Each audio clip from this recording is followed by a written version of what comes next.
Hello, property navigators. Picture this. While most house values in Greater Brisbane were soaring over the past 12 months, some sought-after inner suburbs like Albion and Greenslopes actually saw their house prices decline between 3 and 7%. Even Prestige Hamilton, with a median price of around $2.2 million, dipped over 4%. In fact, 16 suburbs had house prices that actually fell in value over the past year. Meanwhile, Greater Brisbane kept climbing overall, with headlines screaming about the booming plus 10% annual house price growth citywide and an 80% surge over 5 years. It's proof that citywide averages hide suburb-level realities. Same city, yet totally different outcomes on the ground. Suburb selection can make or break your investment returns, even in a booming market. Some Brisbane markets are set to outperform in 2026. Others will be flat, and some could fall by 10%.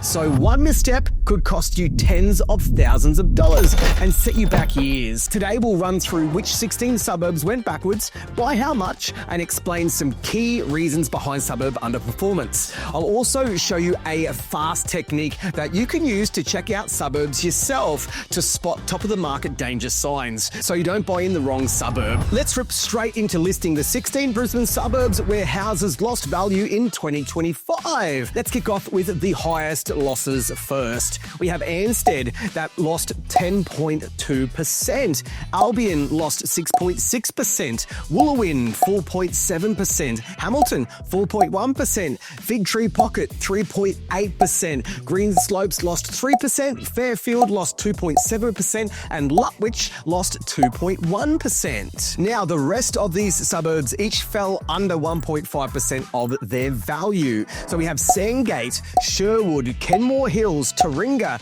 Chapel Hill, Mount Omni, Bowen Hills, and Indooroopilly. Now, most of these last 8 suburbs dipped less than 1%, which is basically flat. But even being flat in a citywide market of plus 10% means relative underperformance. It's equity that didn't get realised compared to the average, so they must be included. Another way we can look at this is visually on a heat map. See here, any suburb that isn't a shade of blue means it lost value. This suburb is Ansted, which had the highest drop of minus 10.2% on a median price of about $1.5 million. The suburb right next to it, Mount Crosby, rose by 10.9%. So in theory, if an investor bought in Ansted 12 months ago at the median price, their property has dropped around $150K, a massive loss of value. But their property isn't just worth 10% or $150,000 less. This investor also lost out on a 10% value increase, which Mount Crosby right next door realised. So the total opportunity cost is closer to $300,000. Pretty wild, and it would leave any buyer wishing that they'd bought just one suburb over. Now, the declines in these markets span price points. We can see mid-priced family areas such as Albion with a $1.2 million median price dropped around 6.6%, but Gordon Park, just one suburb over from it, rose 12.8%. Another one is Greenslopes. It dropped by 3%, but Tarragindi right next door to it rose by 12.4%. Even a premium suburb such as Hamilton dropped by 4.1%, and with an almost $2.3 million median price equals a $94,300 loss of value. So affluence did not provide immunity from these drops. Now, I could keep going, but the lesson is pretty clear. Don't buy a suburb just because the headline says that Brisbane is booming. Always zoom in to what's happening within that suburb, because the real drivers are micro market factors.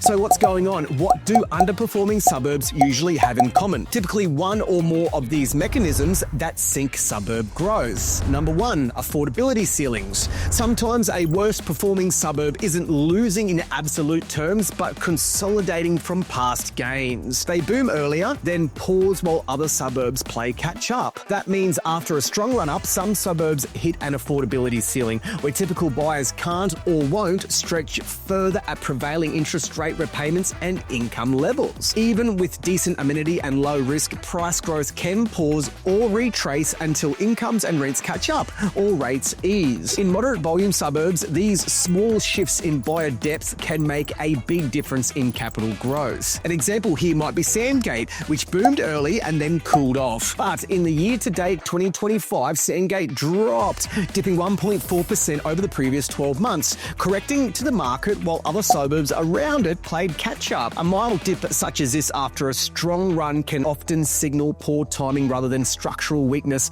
in the market. In short, if a suburb's median has outrun local borrowing power, expect flat to soft prices until wages, rents or rates improve, or surrounding markets providing similar liquidity play catch-up. 2.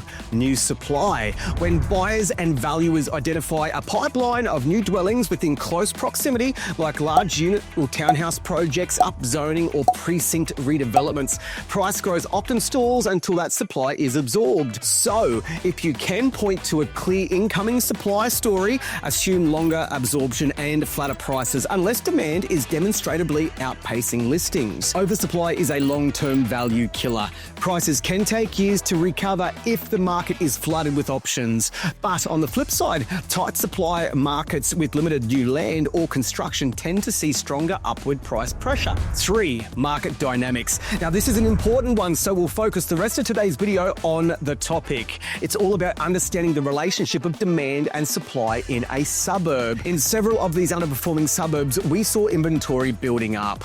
Perhaps a few investors decided to cash out at once, or new builds hit the market, tipping the scale. Now, if sales listings outnumber willing buyers, prices must adjust down. Generally speaking, rising inventory, which means the listings available, plus rising days on market, plus bigger discounting equals falling prices. It's almost a law of real estate physics. So, as promised, I'm going to show you 2 incredibly useful calculations you can use to monitor this. The first calculation helps us to understand what the current market conditions are, and this is an easy one. To do this, we need to classify the market into one of the following 5 categories. A boom market, which means the suburb has experienced over 10% growth in the previous year. A seller's market, which is if the suburb has had up to 10% growth the previous year. A neutral market is indicated when there has been no growth, so a suburb that has stagnated.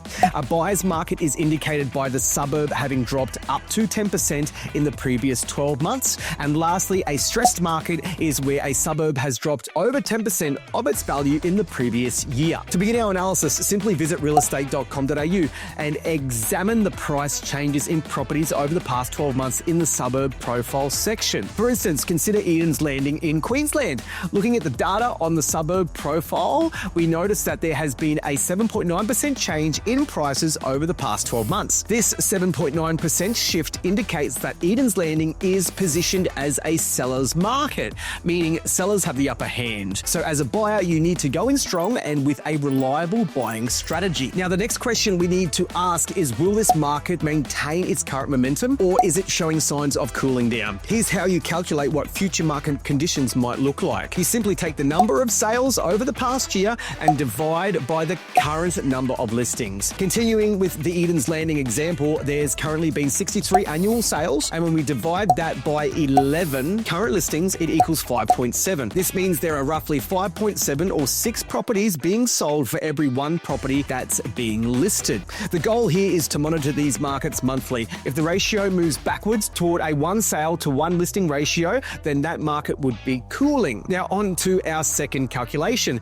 This one helps us predict the short-term market direction of a suburb by measuring inventory levels. It will help us better understand the market pressure by measuring the level of stock available in the market. We can use the following calculation for this. Monthly average listings divided by the average monthly sales over the past 12 months. So firstly, we need to work out the average monthly listings. If you've been tracking a suburb or market monthly, then you already have this information, or you may have access to a data platform that shows you this. Going back to our earlier Eden's Landing example, here is the past 12 months of new listings data for that market.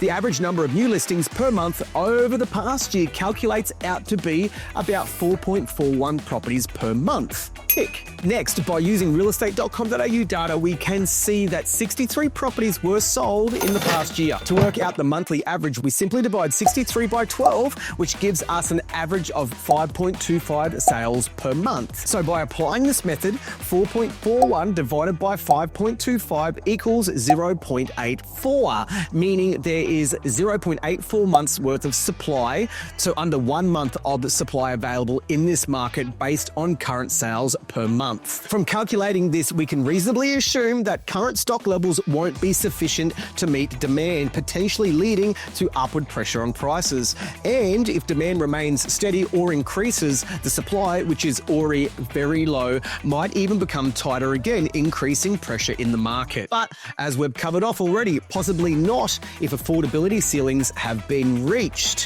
which is why it's so important to track these metrics on an ongoing basis. The big takeaway here is that headline city growth means nothing for your investment if you pick the wrong suburb. Brisbane boomed, yet 16 pockets went bust relative to the boom. But by understanding the why behind those underperformers, you can get to know what to look out for and how to avoid history repeating within your portfolio. Remember, don't buy the headline, buy the suburb and property that passes the test. Brisbane's overall market is strong and 2026 is poised for more growth, but only for those who navigate the micro markets wisely. If you're unsure where to start, we can help you with all of that. Simply book a free chat with Boyd and I, book online or simply call us on 1300 968 289.